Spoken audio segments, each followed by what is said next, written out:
Did sellers just miss out on arguably the hottest market in real estate history? Is it too late to get peak value on their home? My name is Eddie Fallah and I'm with Compass Beverly Hills. And this is the question that I'm being asked every single day. People are worried.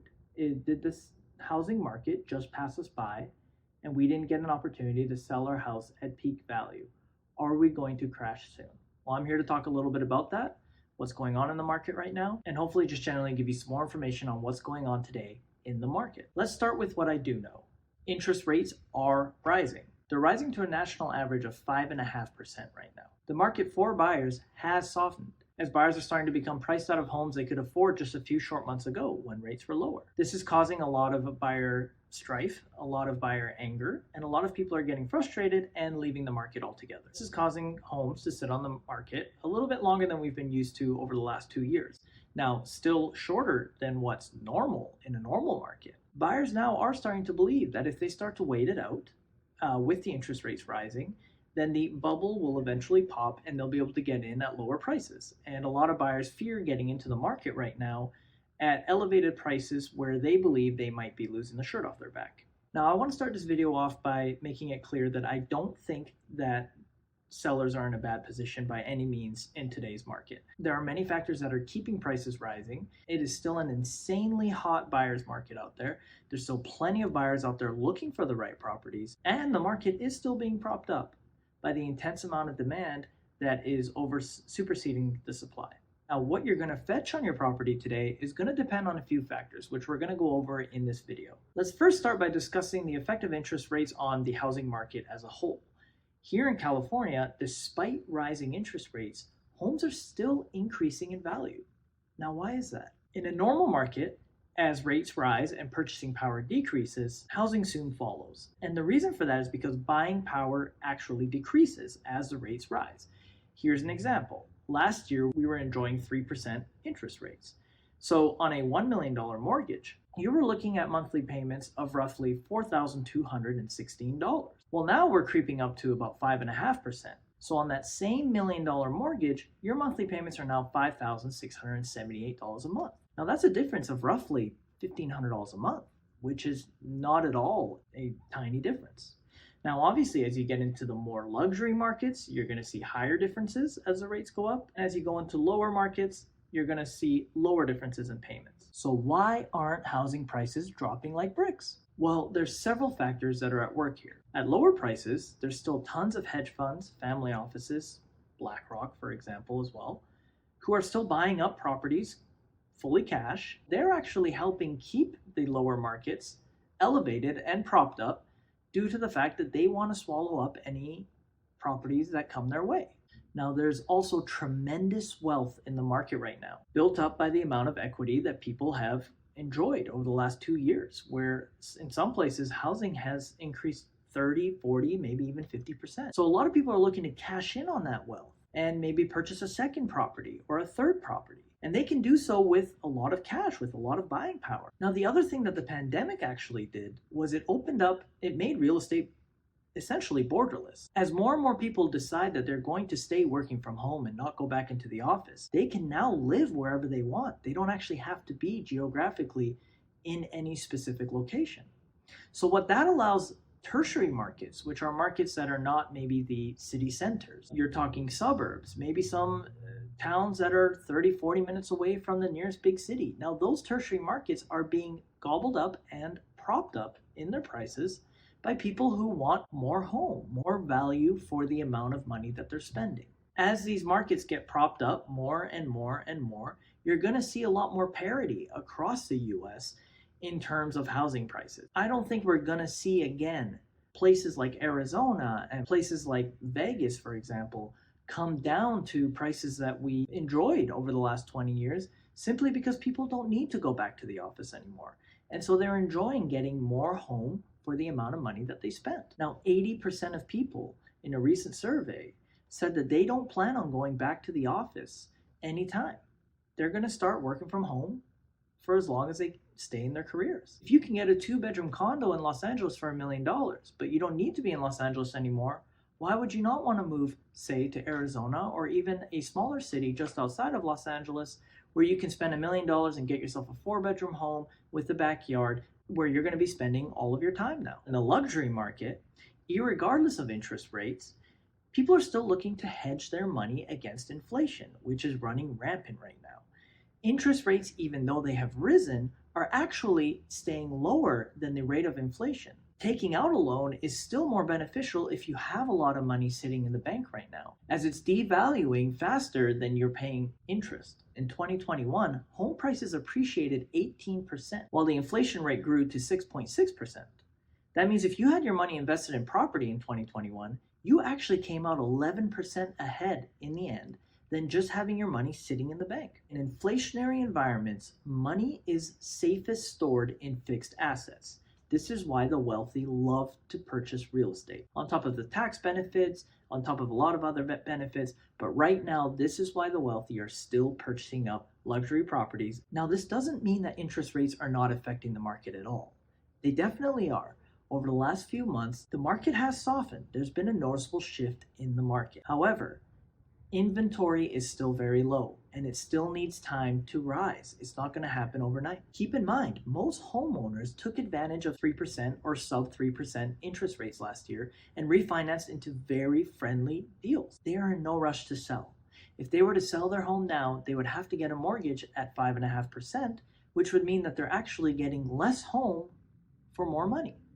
Now that's evident actually here in Los Angeles, where we are down to 2 months left of supply. If buyer demand stays the way that it is currently, we're going to run out of homes to sell in the next 2 months. Now what all this is going to do is it's going to keep inventory levels low for the time being, which is only really going to maintain prices or shoot up prices even further. Also, with rising rents coming, as landlords try to recoup some of the losses during the pandemic, where a lot of them went many months without being paid rent due to whatever reason, could have been discounted rates that were offered. And so a lot of these landlords need to recoup their rents. And the only way to do it is they're going to start raising their rents on tenants. Now it's going to get to the point where a lot of tenants are going to realize that they're going to spend a lot less money on a mortgage than they are on their new rents. And that's going to put a lot more buyers into the market in a low inventory state. Now, when rents are rising, the safest thing to do is to lock yourself into a 30-year mortgage where your payment is going to stay constant for the next 30 years. You don't have to worry about, is my mortgage payment going to go up next month? Is my mortgage payment going to go up next year? It doesn't happen. You're locked into that payment. With all that being said, there's still plenty of fear in the market that we're in a housing bubble that is going to pop very soon. Many people believe that the insane values that we've seen over the last few months and last couple of years are simply unsustainable.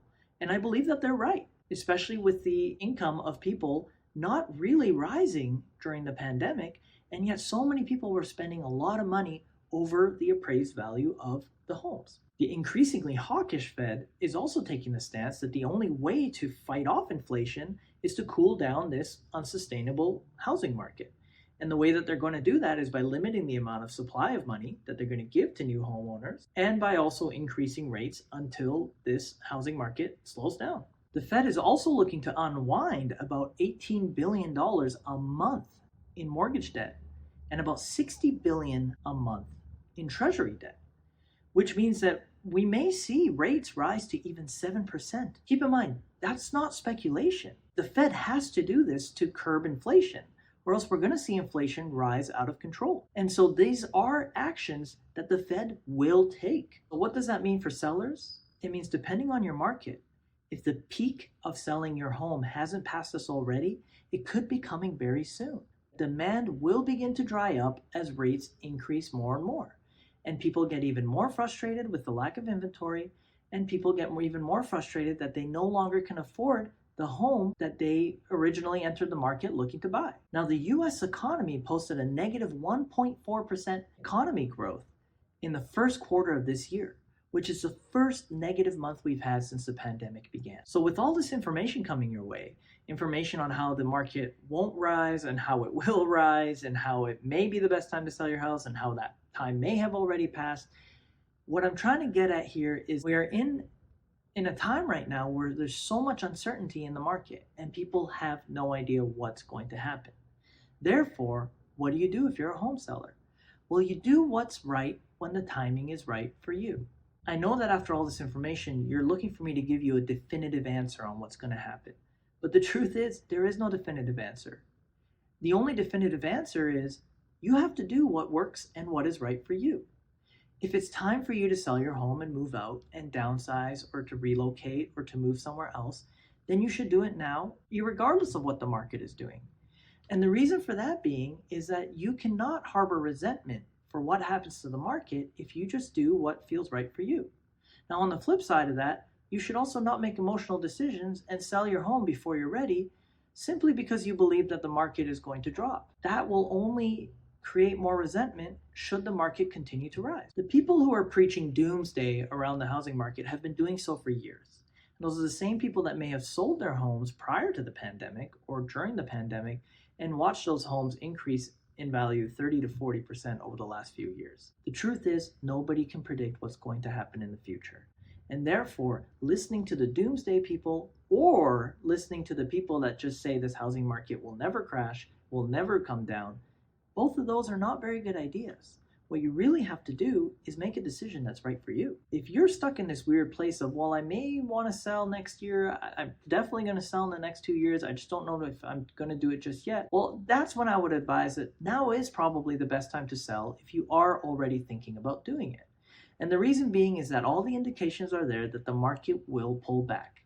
And right now is probably, in the very near future, the best time to get top dollar on your home. Now, I don't know what's going to happen in the next 6 months or the next year, but I do believe that buyer sentiment is fading. So if you make a rational decision based on logic and not on emotion or what you heard on the news or what your friend said or what your Uncle Tom said, then you're going to make a good decision either way.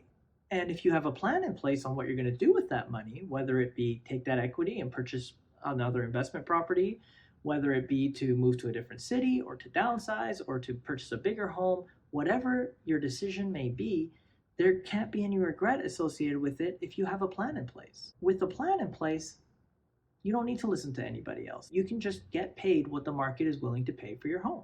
If you enjoy this content and you like what I'm doing, please do subscribe to my channel. Please do follow me on Instagram. I'm putting out informational content every single day for everybody. And I'm giving regular housing updates for people so you guys can follow along and see what's going on in the market. I'm researching this stuff every single day, and I research it from a financial standpoint, from a homeowner standpoint. I'm an investor myself. And so I just like to share the knowledge. Now, if you have been thinking of selling your home, no matter what state you are in the US, send me an email below. I will put my email in this link and let me know where you're looking to sell. I have trusted referral agents that I can send you to in all over the country. For now, I'm very grateful that you guys took the time to watch this. I'm accessible anytime if you want to send me an email or you want to shoot me a call and just talk about real estate or any questions that you may have. And I do hope that you guys continue to watch my videos in the future. I hope you all have a fantastic day, and thank you so much for watching.